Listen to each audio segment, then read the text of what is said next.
ইয়ে প্লেটের সেলিব্রেশন চলছে দেখুন।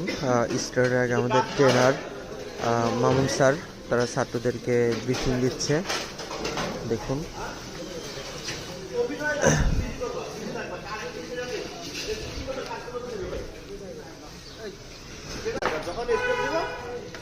তখন সিলিন্ডার করতে হবে, মানে ওইখান থেকে যেভাবে আসো, যেই পজিশনে আসো ওই পজিশন থেকে বেড়ে আসো, মানে কমপ্লেক্স ছেড়ে দিলাম।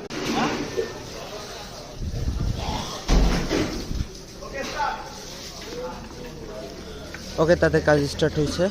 দেখুন তারা প্রথমে কিভাবে কার্যক্রম করে।